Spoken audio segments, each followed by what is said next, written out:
warahmatullahi wabarakatuh. Salam budaya rahayu bagi kita semua saudara senusantara.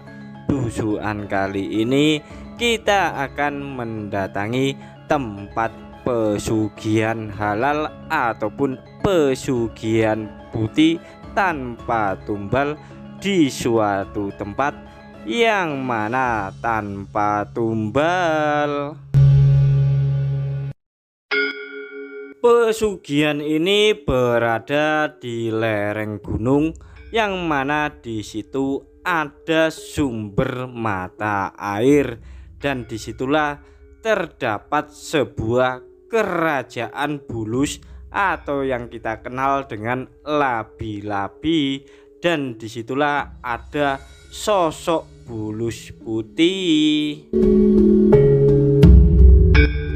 Di kalangan masyarakat tertentu menyebutnya pesugihan bulus bungkal atau pesugihan bulus putih yang ritualnya cukup aneh, mungkin berbeda dari tempat pesugihan manapun, yang mana para pelaku ritual pesugihan di tempat yang akan kami tuju ini tidak boleh dari orang laki-laki, namun hanya khusus para wanita atau embake-embake yang butuh dana. Barusan terlihat sebuah rumah mewah yang penghuninya sudah melakukan ritual pesugihan bulus putih di tempat yang akan kami datangi ini. Mungkin bagi kalian-kalian yang butuh dana, yang banyak hutang dan rezeki kalian seret, silakan ikuti perjalanan kami ya. Itu tadi merupakan bukti bahwa di tempat pesugihan bulus putih ini memang benar-benar paling top tier, dan terbukti nyata sudah banyak orang yang melakukan ritual di tempat tersebut menjadi kaya raya. Ritual pesugihan bulus putih ini terbilang cukup mudah, tak perlu banyak syarat dan tak perlu banyak aturan. Yang terpenting kalian membawa dupa, membakar menyan, menabur bunga, munajat doa, serta membaca mantra yang diberikan sama juru kunci. Selanjutnya embake ataupun istri kalian melakukan ritual cuci bau di sungai atau sumber mata air tersebut. Ritual terakhirlah yang menentukan keberhasilan seseorang dalam melakukan pesugihan bulus putih, yakni membuka baju tanpa sehelai benang pun, mandi di sungai biar digigit sama si raja bulus putih. Si raja bulus putih merupakan penunggu atau penguasa dari sumber mata air tempat pesugihan. Beliau akan menggigit bau-bau para embake-embake atau istri kalian yang sedang melakukan ritual di tempat tersebut. Seperti yang kalian ketahui bahwa bulus itu termasuk hewan bertulang lunak dan memiliki ciri kepalanya bisa nongol, memendek ataupun memanjang. Jadi saat embake ataupun istri kalian sedang melakukan ritual tanpa sehelai benang pun, maka kepala bulus itu akan masuk ke dalam baunya. Setelah perjalanan yang cukup jauh dengan medan aspal yang gerajul-gerajul, akhirnya kita sudah sampai di sumber mata air yang umumnya dikenal dengan sebutan Sendang. Dan disinilah ada Raja Bulus Putih yang bisa mengabulkan keinginan kalian, terutama di bidang kekayaan.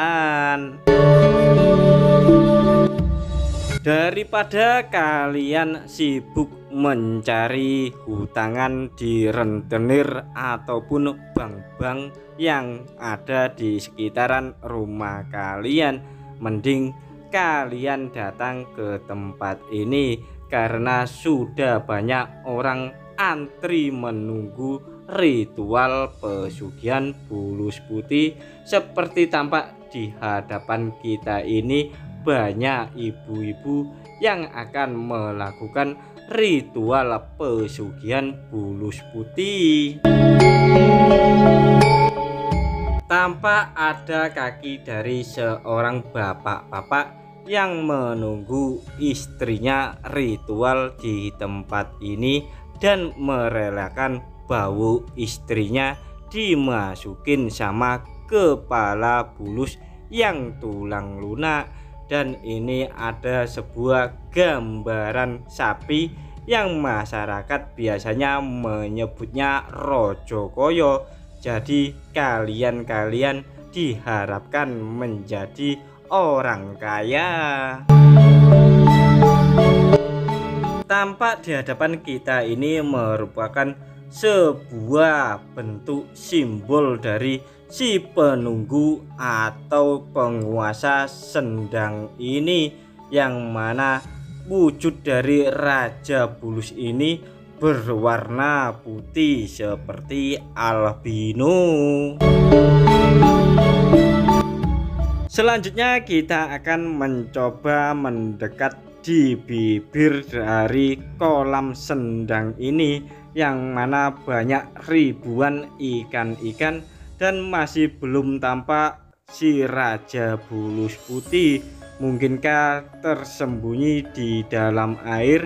Namun ada pula bulus-bulus biasa yang berwarna coklat ya, tampak sembunyi.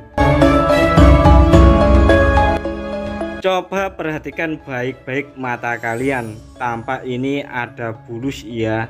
Namun ini bukanlah Raja Bulus yang bisa mengabulkan keinginan kalian untuk menjadi kaya. Biasanya Bulus Putihlah yang bisa memberikan kekayaan kepada kalian dengan syarat kepalanya bisa keluar masuk di lubang bau istri kalian atau embake-embake yang melakukan ritual di tempat ini. Sedangkan bulus-bulus seperti tampak di video ini berani keluar apabila ada orang yang memberi makan ikan. Namun si Raja Bulus jarang keluar, kecuali kalau ada embake-embake melakukan ritual pesugihan. Selanjutnya kita akan mencari sebuah patung yang menyerupai ataupun berbentuk bulus, yang mana di patung tersebut kalau malam sering diberi bakaran-bakaran kemenyan, dupa, serta taburan-taburan bunga. Dan tampak inilah bulus yang biasanya diberi sesembahan sebuah bunga ataupun dupa. Selanjutnya kami akan mencari keberadaan si Raja Bulus yang memiliki akal bulus. dan tampak dari tadi belum kita temukan batang hidungnya. Kemanakah bulus putih yang biasanya memberikan kekayaan bagi kalian-kalian yang ingin melakukan pesugihan di tempat ini?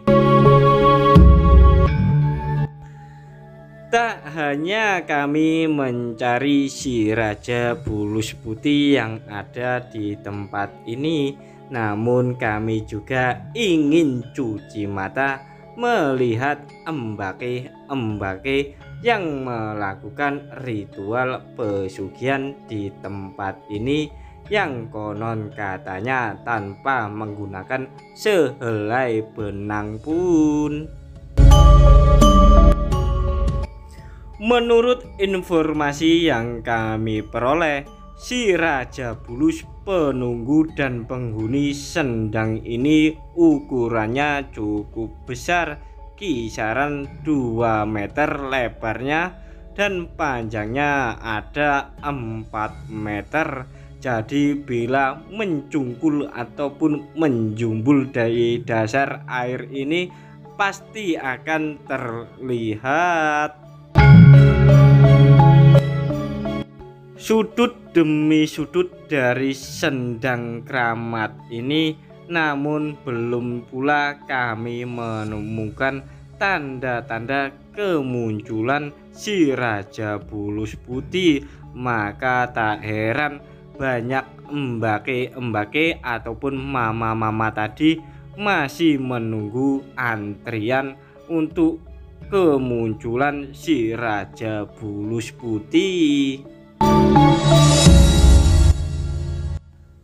Kami pun juga berkeliling ingin tahu dan ingin mendapat keterangan langsung dari juru kunci di tempat ini yang biasanya mengantarkan warga dari luar kota maupun di dalam kota guna melakukan ritual kekayaan pesugihan putih tanpa tumbal di sendang bulus ini.